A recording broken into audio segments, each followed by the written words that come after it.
नमस्कार यहाँहरूलाई Naman Babu tutorials a complete solution for your स्टडीमा हार्दिक स्वागत छ। आजको यस भिडियोमा हामी कक्षा 7 सामाजिक अध्ययन तथा मानव मूल्य शिक्षा नमुना प्रश्न हेर्नेछौँ। यस भिडियोमा हामी कक्षा 7 सामाजिक विषयको नमुना प्रश्नमा के कस्तो क्वेशनहरू आउँछ, कति छोटो प्रश्न कतिवटा हुन्छ र कति मार्कको आउँछ, त्यस्तै छोटो उत्तर कतिवटा हुन्छ र कति मार्कको आउँछ, र लास्टमा हाम्रो लामो उत्तर कतिवटा हुन्छ, लामो प्रश्न कतिवटा हुन्छ र कति मार्कको आउँछ भनेर यो कुरा हामी यस भिडियोमा थाहा पाउनेछौँ। त्यही भएर भिडियो लास्टसम्म हेरिदिनु होला। र भिडियो मन पर्यो भने लाइक अनि च्यानलमा नयाँ हुनुहुन्छ भने च्यानललाई सब्स्क्राइब गरेर बेल आइकन थिचिदिनु होला। ल भिडियो सुरु गरौँ। नमुना प्रश्न पत्र 2081 विषय सामाजिक अध्ययन तथा मानव मूल्य शिक्षा हो। यो हाम्रो मार्क भनेको 50 मार्कको क्वेशन सोच र 2 घण्टाको टाइम दिएको हुन्छ, त्यो ध्यान दिनु होला। 50 मार्कको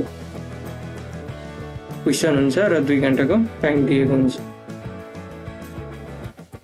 दिएका निर्देशन आधारमा आफ्नै शैलीमा सृजनात्मक उत्तर दिनुहोस्।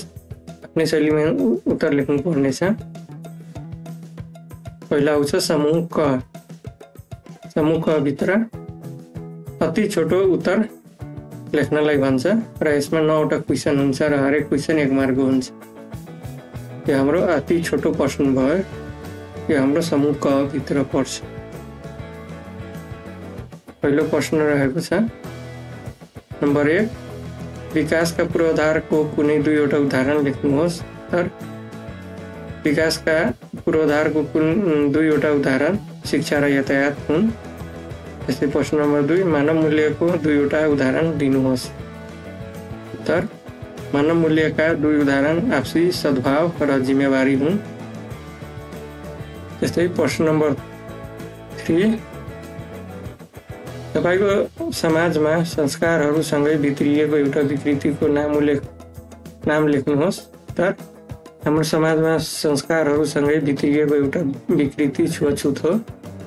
नम्बर 4, महिला अधिकारलाई परिभाषित गर्नुहोस्। यहाँ परिभाषा लेख्नुपर्ने छ। उत्तर, महिला अधिकार भन्नाले महिलाहरूलाई पुरुष सरह अवसर, सेवा, सुविधा, सुरक्षा र निर्णयमा भाग लिन पाउने सुनिश्चितता हो। नम्बर 5, मानव बेचबिखन विरुद्ध जनचेतना जोगाउने नारा तयार पार्नुहोस्। उत्तर, मानव बेचबिखन विरुद्ध नारा, मानव बेचबिखन रोकौ, सभ्य समाज बनाऊ, यो हाम्रो नारा भयो। त्यस्तै नम्बर 6, मानिसलाई कम ज्यालामा श्रममा लगाउँदा देखा पर्ने कुनै एक चुनौती लेख्नुहोस्।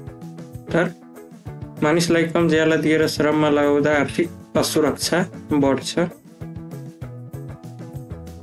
त्यस्तै प्रश्न नम्बर 7, जल सम्पदाको कुनै एक महत्त्व लेख्नुहोस्। उत्तर, जल सम्पदाको एक महत्त्व विद्युतीय उत्पादन हो। अरू यसरी पनि लेख्नु, जल सम्पदाको एक महत्त्व सिँचाइ पनि हो, यस्तो पनि लेख्दा हुन्छ। प्रश्न नम्बर 8, कृषिको विकासका लागि तपाईँ कसरी योगदान पुर्याउनुहुन्छ, एक वाक्यमा लेख्नुहोस्। तर कृषिको विकासका लागि म नवीन प्रविधिको प्रयोग र जैविक खेतीको प्रबन्धन गर्न सक्छु। आफ्नो विचार दिनुपर्ने हो यहाँ। त्यस्तै प्रश्न नम्बर 9, सामाजिक सञ्जालको सुरक्षित प्रयोग गर्ने कुनै एक तरिका लेख्नुहोस्। तर सामाजिक सञ्जाल सुरक्षित रूपमा प्रयोग गर्ने व्यक्तिगत जानकारी गोप्य राख्नु जरुरी छ। एक तरिका भने सामाजिक सञ्जाल सुरक्षित प्रयोग कसरी गर्न सक्यो भने यहाँ हाम्रो व्यक्तिगत पर्सनल डिटेलहरू हाइड गरेर राख्दा त्यो हाम्रो एउटा सुरक्षा भयो। त्यस्तै अर्को आउँछ हाम्रो समूह ख। यसभित्र हाम्रो छोटो प्रश्न हुन्छ।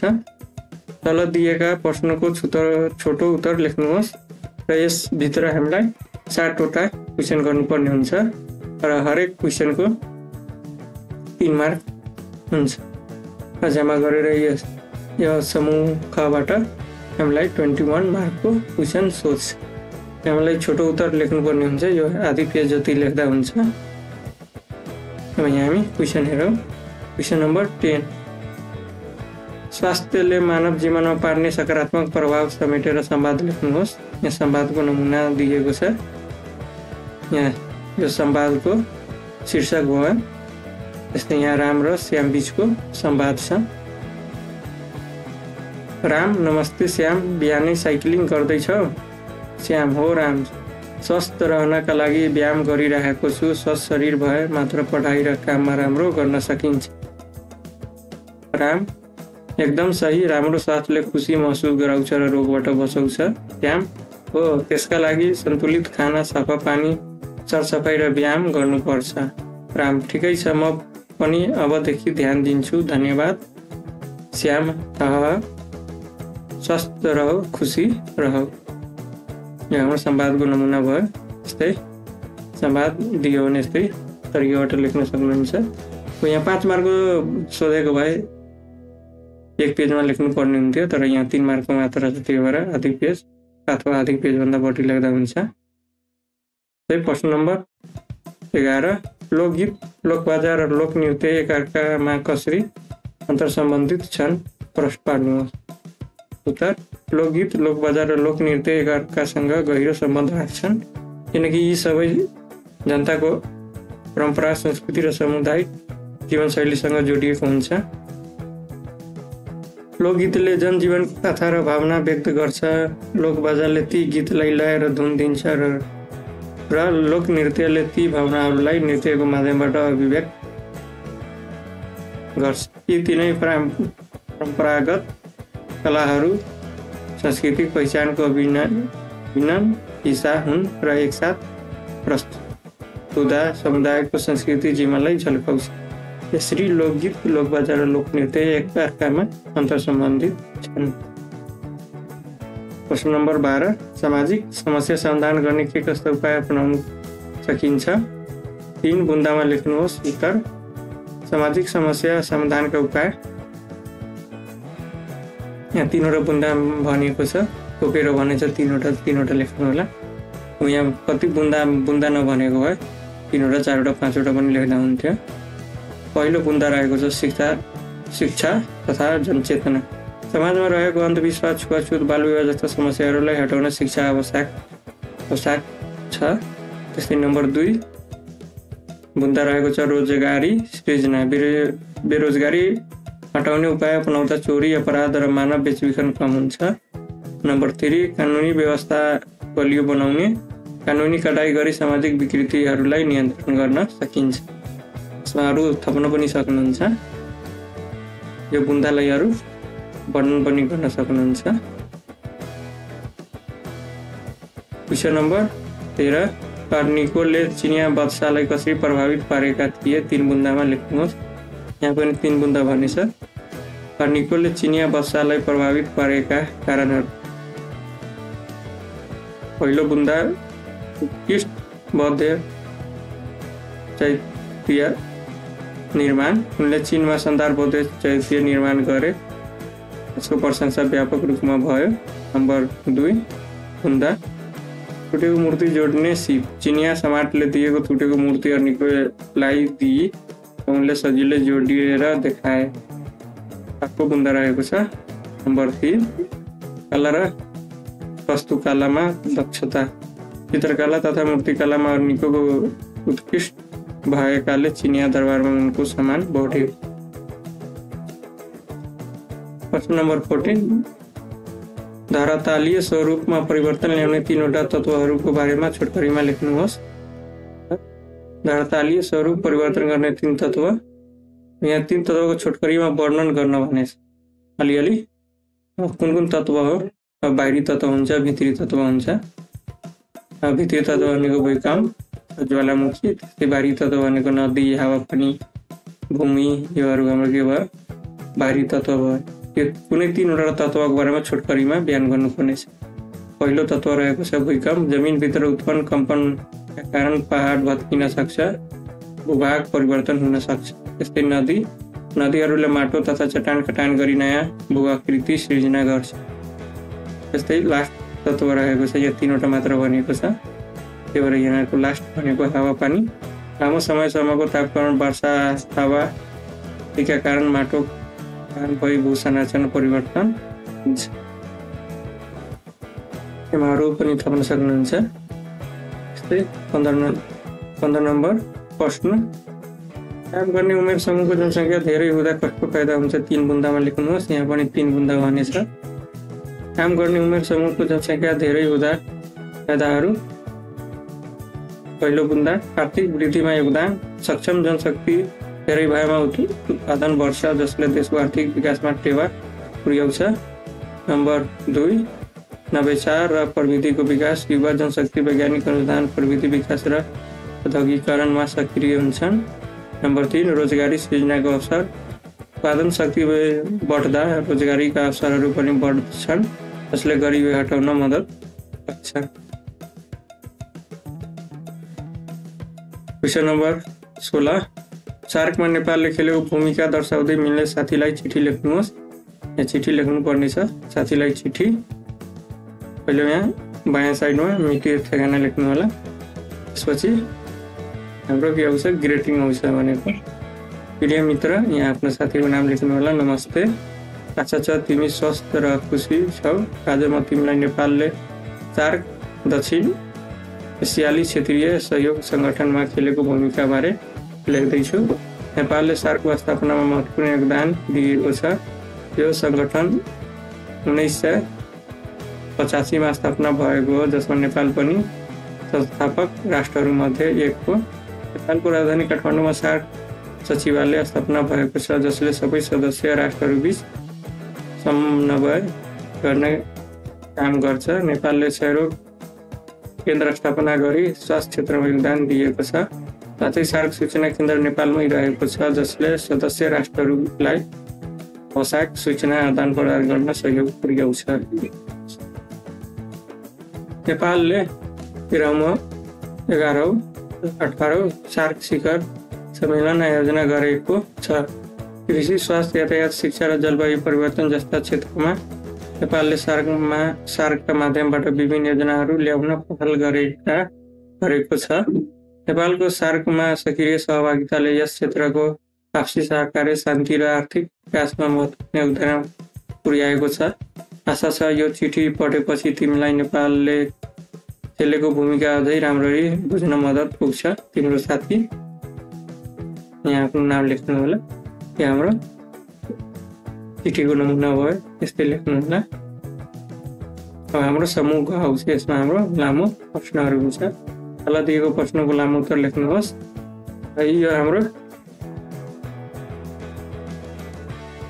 4वटा हुन्छ र हरेकको 5 मार्क हुन्छ।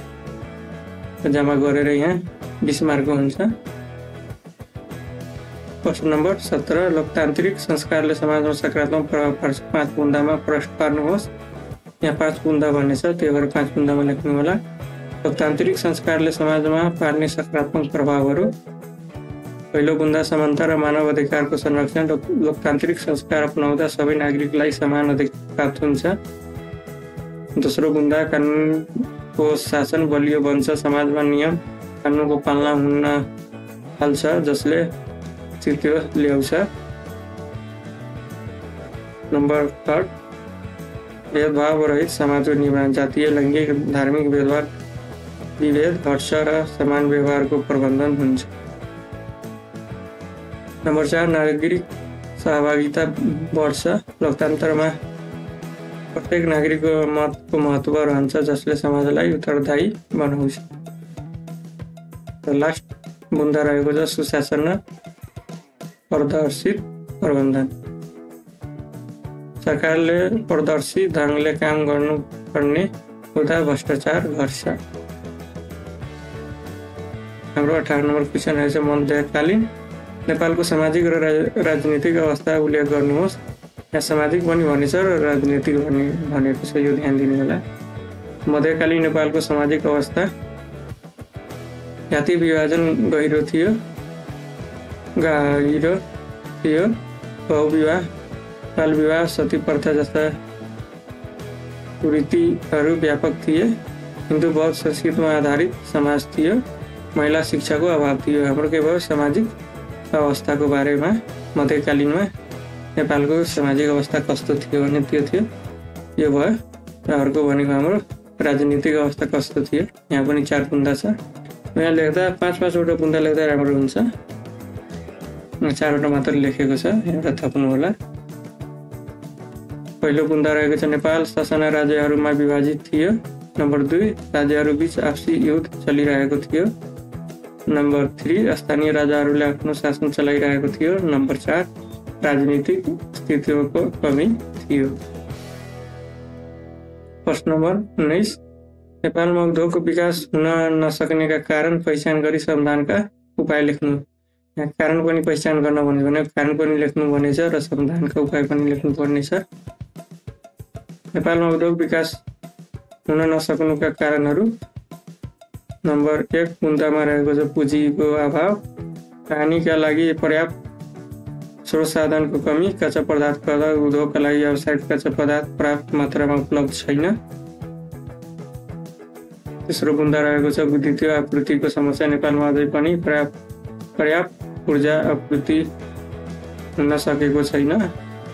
नम्बर 4 नीतिगत अस्थिरता, उद्योग स्थापनाका लागि स्पष्ट नीति नहुँदा लगानीकर्ताहरू हिचकिचाउँछन्।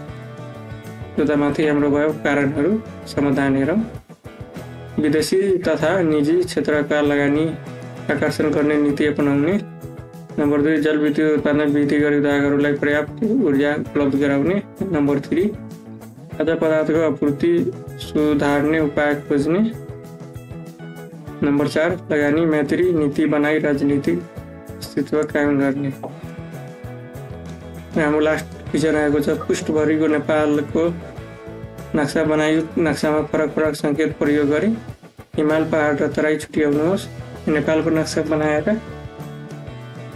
यहाँ अलग अलग सङ्केत प्रयोग गरेर, अब कुनैलाई अब डट गरेर, कुनैमा धर्को तानेर र कुनैमा यस्तै खाली छोडेर 3वटा सङ्केत प्रयोग गरेर तराई पहाड र हिमाल हेराउनु पर्नेछ। यहाँ हेर्न सक्नुहुन्छ यो नेपालको नक्सा भयो।